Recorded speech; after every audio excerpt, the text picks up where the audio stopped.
प्रिय साथियों, आप सभी का ITI MCQ डेली अपडेट्स में स्वागत है। साथियों, आज के सेशन में हम लोग वर्कशॉप कैलकुलेशन एंड साइंस से रिलेटेड कुछ महत्वपूर्ण MCQ प्रश्नों के साथ डिस्कस करेंगे, जो आपके CBT एग्जाम के लिए काफ़ी इंपॉर्टेंट होंगे। साथियों, इस वीडियो में जितने भी क्वेश्चंस हैं वह इससे पहले जो CBT एग्जाम हुआ था उसमें आए हुए प्रश्न हैं, जो कि बार बार रिपीट हो रहे हैं। अतः आप सभी छात्र इन सभी प्रश्नों को एक बार अच्छे से पढ़ लें। हो सके तो इन प्रश्नों को एक बार आप लोग लिख लें। यदि आप लोग लिख लेंगे तो ये सारे प्रश्न याद हो जाएंगे, जिससे कभी भी किसी भी एग्जाम में ये प्रश्न आते हैं तो आप लोगों से ये प्रश्न मिस ना हो सके। साथियों, यदि आप इस चैनल पर पहली बार आए हैं तो चैनल को सब्सक्राइब कर लें और बेल आइकन को भी प्रेस कर लें, ताकि जब भी कोई महत्वपूर्ण वीडियो अपलोड होती है तो सबसे पहले सूचना आपको मिल सके। तो चलिए आज का वीडियो स्टार्ट करते हैं। आज की वीडियो का जो पहला क्वेश्चन है, question number 41, what is the formula for speed? गति का सूत्र क्या है? इसके चार ऑप्शन हैं। Distance covered upon time, option number B change in velocity upon time, option C distance in definite direction upon time, option D change in momentum upon time. तो students, जो स्पीड का जो फार्मूला होता है S बराबर D upon T, यानी speed यानी चाल बराबर दूरी बटा समय होता है। तो हमारा जो ऑप्शन ए है वो राइट आंसर होगा, यानी तय की गई दूरी अपॉन समय। चलिए अगला क्वेश्चन देखते हैं। Question number 42, how many watts for 1 horsepower in metric system? अर्थात मैट्रिक सिस्टम में 1 हार्स पावर में कितने वाट्स होते हैं? तो स्टूडेंट्स, जो मैट्रिक यूनिट्स होती है उसमें 1 हार्स पावर बराबर होता है 735.5 वाट्स।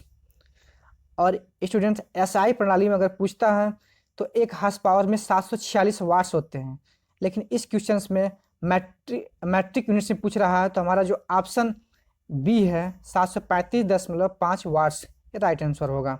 चलिए अगला क्वेश्चन देखते हैं। क्वेश्चन नंबर 43, यदि 250 न्यूटन बल के किसी वस्तु पर कार्य करता है और वस्तु 15 मीटर की दूरी तक चलती है तो कितना कार्य होता है? तो स्टूडेंट्स, इसके चार ऑप्शन हैं। Option A 3720 joule, option B 3730 joule, option C 3740 joule, option D 3750 joule. तो साथियों, एक फार्मूला होता है W is equal F into S. तो हम 250 इंटू 15 का गुणनफल करते हैं, तो गुणा करने के पश्चात हमारा आंसर आता है 3750 जूल। अर्थात हमारा option number D is right answer. आप लोग कैलकुलेशन कीजिएगा।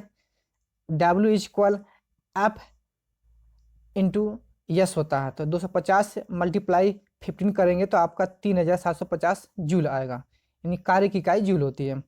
चलिए अगला क्वेश्चन देखते हैं। क्वेश्चन नंबर 44, पानी की विशिष्ट ऊष्मा का मान क्या होता है?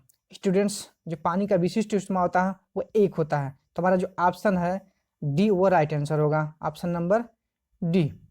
चलिए अगला क्वेश्चन देखते हैं। क्वेश्चन नंबर 45,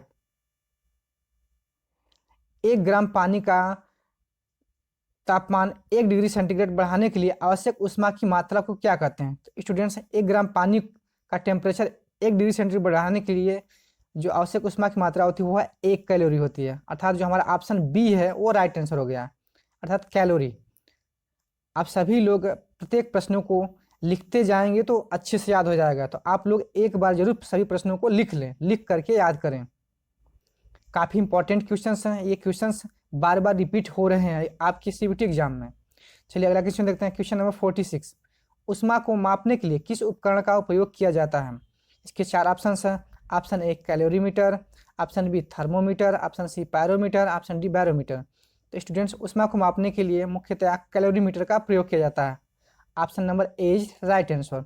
थर्मोमीटर और पैरोमीटर का उपयोग टेम्परेचर मापने के लिए किया जाता है। चलिए अगला क्वेश्चन देखते हैं। क्वेश्चन नंबर 47, यदि एक रॉड 20 डिग्री सेंटीग्रेड पर 100 मीटर लंबा और 100 डिग्री सेंटीग्रेड पर 100.14 मीटर लंबा पाया जाता है तो उसका रेखीय प्रसार गुणांक क्या होगा? स्टूडेंट्स, सॉल्व करने के पश्चात उसका जो आंसर है 1.75 इंटू 10⁻⁵ डिग्री सेंटीग्रेड, अर्थात option number B right answer. आप लोग भी सॉल्व कीजिएगा, आंसर इतना ही आएगा। चलिए अगला क्वेश्चन देखते हैं। Question number 48। एक वर्ग जिसकी भुजा 18 सेंटीमीटर है उसका क्षेत्रफल क्या होगा? तो स्टूडेंट्स हम जानते हैं वर्ग का क्षेत्रफल भुजा स्क्वायर होता है, अर्थात 18 का स्क्वायर यानी 18 गुणे 18 करेंगे तो उसका आंसर जो है निकल कर आता है 324, यानी option number D is right answer. आप लोग भी कीजिएगा। चलिए अगला क्वेश्चन देखते हैं। Question number 49। 12, 18, 6 और 36 का एलसीएम कितना होगा? अर्थात 12, 18, 6 और 36 का लघुत्तम समापवर्तक बताना है। तो कैलकुलेशन करने के पश्चात स्टूडेंट्स जो हमारा एलसीएम है वह 36 आता है, यानी option number C is right answer. चलिए अगला क्वेश्चन देखते हैं। Question number 50। साइन थीटा किसके बराबर होता है? तो स्टूडेंट्स साइन थीटा बराबर होता है लंब अपान कर्ण। तो इस क्वेश्चंस में जो हमारे ऑप्शंस हैं, ऑप्शन ए विपरीत भुजा अपान कर्ण। स्टूडेंट्स एक फार्मूला होता था यल अपान,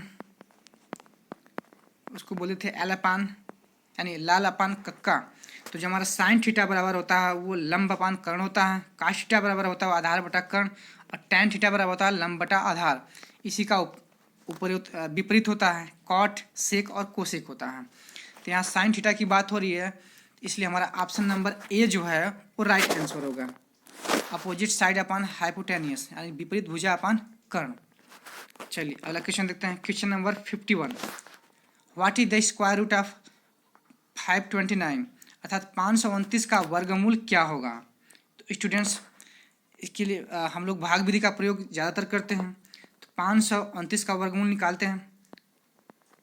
529 का वर्गमूल निकालेंगे तो पीछे से हम जो पेयर बनाते हैं, बाकी को हम डिवाइडेशन करते हैं। तो 2 से जाएगा यानी 4 1। अब यहाँ पे 129 आता है तो हम देखेंगे तो 3 से जा रहा है, 3 3 9 और 3 4 12, यानी टोटल जो हल करने के पश्चात हमारा जो आंसर आ रहा है निकल वो 23 आ रहा है। हमारा option number B is right answer. चलिए अगला क्वेश्चन देखते हैं। Question number 52। इनमें से अधातु कौन सी है? Which one is the non metal? Students इसके 4 ऑप्शन है। ए मरकरी पारा, option B graphite, option C brass पीतल, ऑप्शन डी आयरन लोहा।